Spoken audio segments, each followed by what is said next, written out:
upang magamit sa pagpalaganap ng salita ng Diyos. Amen. Purihin natin ang Panginoon.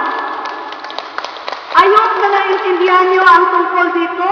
Ito ay continuation sa ating mensahe noong last Sunday dahil thanks God at gumagawa siya ng daan upang aking maibahagi sa inyo ng maayos at naway ay inyo ito maunawaan. Amen. Naunawaan niyo na lahat, mga kapatid, kung saan napunta ang inyong mga handog at ikapot. Yun ay hindi yung responsibilidad na gawin. Iyan ay iyong misyon. Misyon para layunin na ipinagkaloob ng Diyos sa iyo. Tungkulin mo sa mundong ito ang iyong misyon. Amen. Okay. Ayan ang mga kapatid ko. Ang pangalawang katangian na ipinakita ng ating Panginoon na dapat nating tularan ay ang kanyang kababaang loob. Amen. Ayon sa ating tinunghayan, John 6 verse 11, kinuha ang tinapay, nagpasalamat sa Diyos Ama bago niya ipinamahagi. Tulad ng ating share kanina ng ating kapatid, lahat na ginagawa ng ating Panginoon, mababa ang kanyang kalooban. Hindi niya nilagay ang kanya, hindi niya hinangad ang kanyang sarili na papurihan, na parangalan ang kanyang sarili. Ang lahat ng parangal ay ibinibigay niya sa Ama.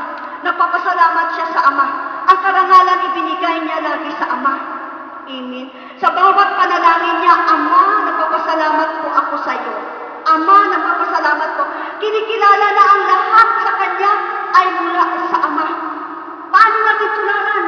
Tulad ng share ng ating kapatid kanina, na lahat dapat kailangan tayo magpasalamat sa Diyos sa lahat-lahat ng mga ipinagkakaloob ng Diyos sa atin. Maliit man, malaki, dapat tayo magpasalamat sa Diyos. Dahil yan ay mula sa Diyos at hindi mula sa atin.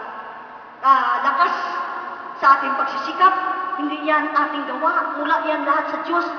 Kahit mabigat, kahit kahirapan, kahit kaluwagan, kailangan tayo magpasalamat sa Diyos.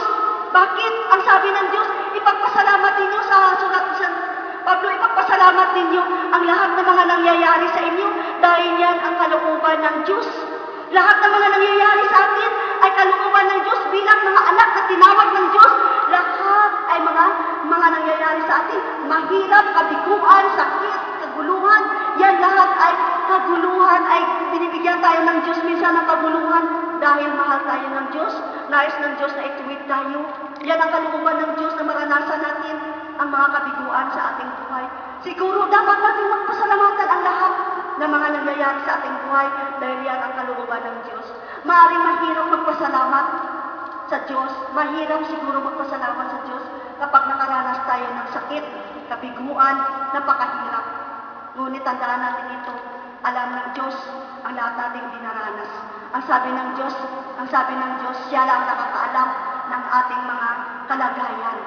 At siya'y gumagawa sa likod ng mga kahirapan na yan, sa likod ng mga kabiguan na yan, na ating naranasan sa buhay, sa likod ng mga kabigatian na yan, sa likod ng lahat ng mga problema na nangyayari sa ating buhay. Ipagpasalamat natin sa Diyos dahil ang sabi ng Diyos, gumagawa siya para sa ating ikabubuti.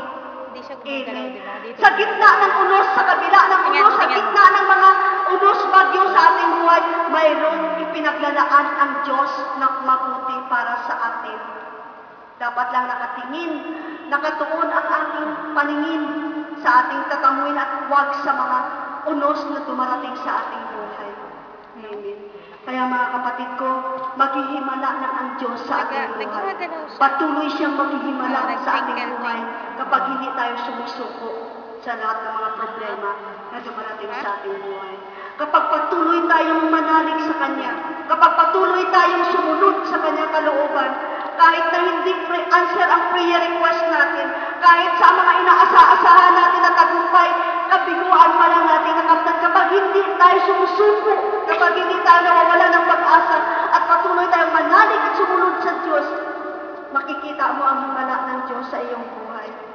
Dahil meron siyang himalang pinaglalaan sa iyo. Amen. Purihin natin ang Panginoon. Dito po tayo nagwawakas, mga kapatid ko, at naway meron tayo napupulot. Ngayon mga kapatid ko, suriin po natin ang ating mga sarili at tingnan po ko. Huwag natin po tingnan ang mga pagkakamali ng iba. Ang ating mismo sarili ang ating tingnan. Suriin natin ng mabuti. Kung tayo'y ba'y namumuhay ng naaayon sa kalooban ng Diyos. Tumayo po tayo mga kapatid ko. At habang po inaawit ang awiting ito, tingnan po natin ang ating mga sarili, mga kapatid. Huwag tayong magkataas sa harapan ng ating Panginoon dahil walang maitatago sa Kanya. Ang kailangan niya na pagpakumbaba sa iyong sarili at humingi ng tawad. Siya Diyos na maawain at pahatagin. Kahit sa paulit-ulit nating pagkakasala, patuloy niya tayong binibigyan ng pagkakataon. Oh yes, oh Lord.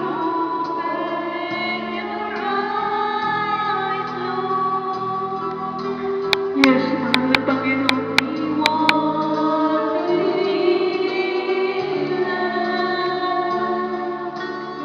Oh yes, oh Lord.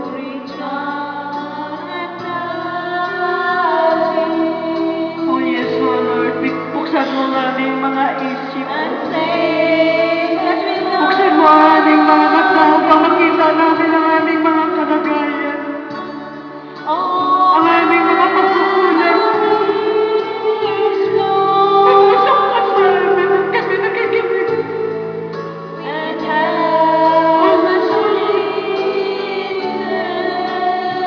Na talagang pag-usap sa amin ang naririto.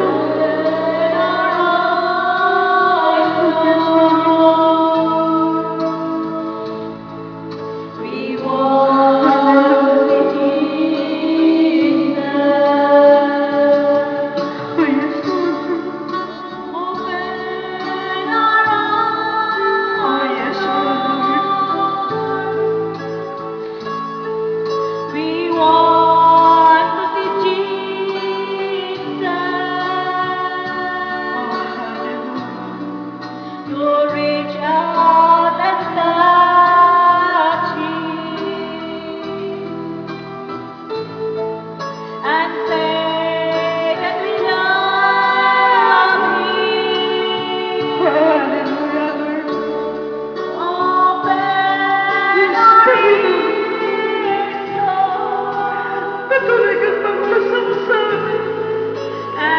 Alisin mo ang mga handang sa amin mga kaisupan.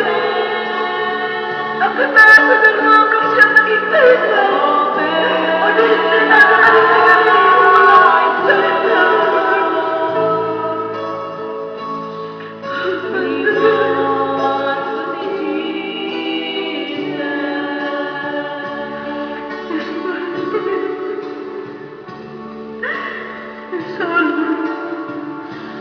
Tulungan mo kaming makita naman sa aming buhay.